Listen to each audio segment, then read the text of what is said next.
So Beth wanted to move into a new career, and she says, look, David, there's something better for me. I don't want to be stuck where I am, but I have one big issue. I just procrastinate about everything. Hello and welcome to the Self-Belief Chief podcast. You're here with David Holman. If you haven't done so already, please feel free to subscribe to the podcast so you can keep up to date with the latest episodes, hear the latest science, the latest research, the latest experience and conversations I'm having with my clients. Otherwise, let's begin. So Beth is a procrastinator. If you're listening right now, you may well be a procrastinator as well. That might sound very, very familiar.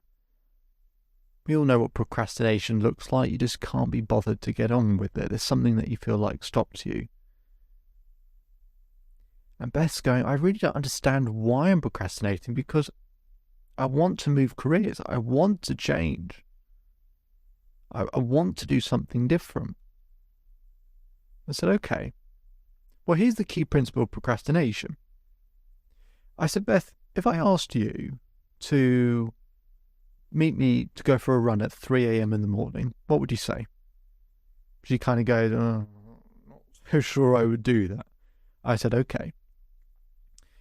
I said, Beth, if I asked you to meet me for a run at 3 a.m. in the morning, and if you show up, I'll give you £1 million, what would you say?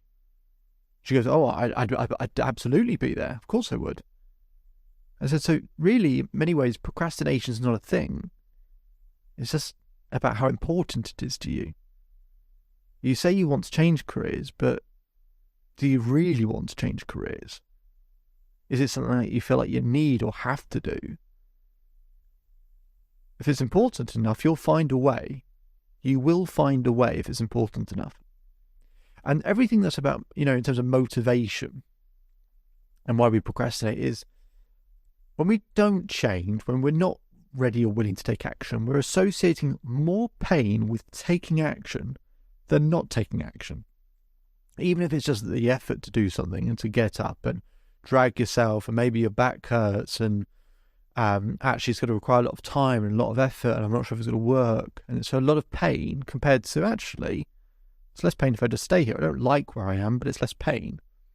And that's what most people in life do. And they associate more pleasure with staying where they are, even if it's not pleasurable, but it's just more pleasure staying where they are than doing all the work of changing. So when I try and help people overcome procrastination, or try and make them make that change, I've got to help them see more pain with not taking action and more pleasure with taking action. In other words, I've got to make the concept of procrastination so undeniably painful, so incredibly painful, that they wish to never do it again. So how do you do that? It's actually quite straightforward. I get Beth to close her eyes. I get Beth to slow down her breathing. I get Beth to roll up her eyes towards her eyebrows whilst her eyes are closed, very simply because her eyes will start to flutter. And that's called rapid eye movement. And that's what, when we're in a state of rapid eye movement, that's what opens our subconscious mind. So now we can actually get stuff in that will land in the back of her mind. And I asked Beth some very simple questions.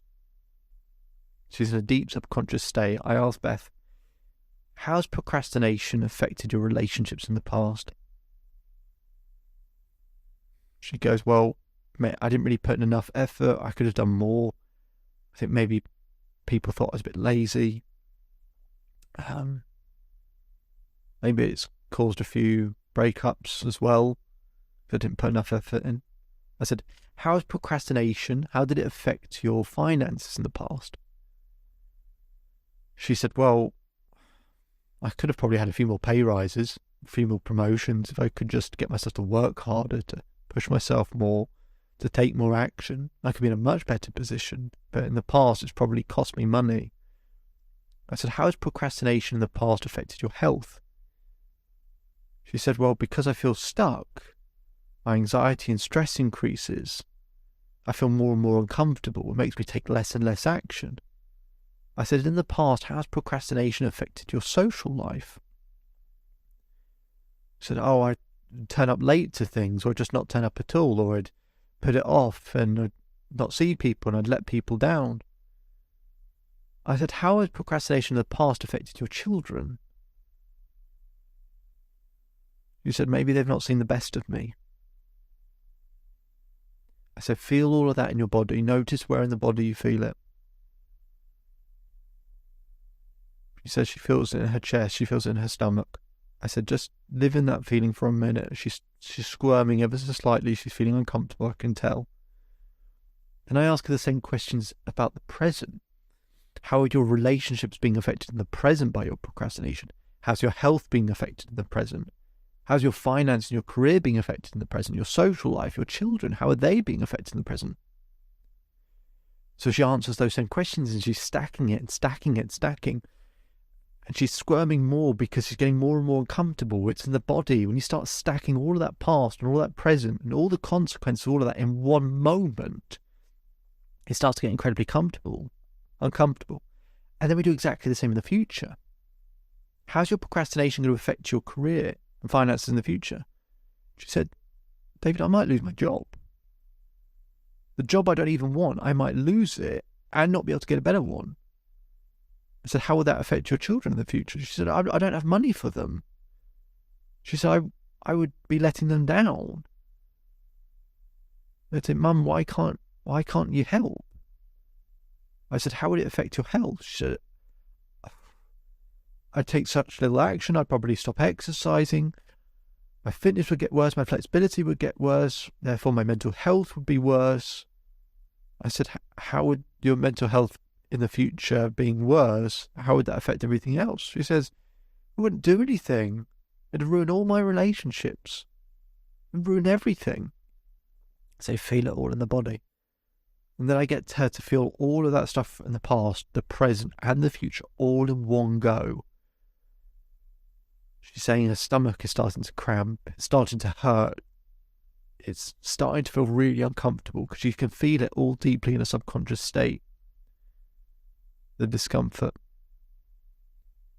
And I get her to sit in it for 30 seconds, a minute, 2 minutes. She's finding it really uncomfortable. We start conditioning and anchoring that feeling to something very simple, like a click or a clap, just so that anytime that happens, this feeling will return. We come out of the exercise, she opens her eyes. I said, Beth, do you feel like procrastinating ever again? She said, I can't procrastinate ever again. I can't do that. I can't have this life. It's been unbearable. It's affected me so badly. My future's going to be awful. So rather than it just being something she wants to give up, it's now something where she's going, I have to emotionally, not just logically, emotionally have to give it up. It has to change because now the consequences she's really feeling. And it's about stacking as much pain as possible. And then now there's more pain with her staying in the way that she is, a procrastinator, than changing.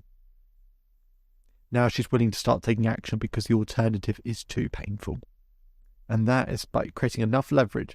And that is how we can overcome a habit like procrastination. If you want to learn more, visit the Self-Belief Chief website for more information. We'll put a link in the description so you can schedule time with me for free as well if you want to be able to work with me on an ongoing basis to help with something like this.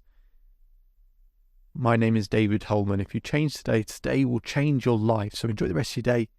Enjoy the rest of your life. I'll speak to you again soon.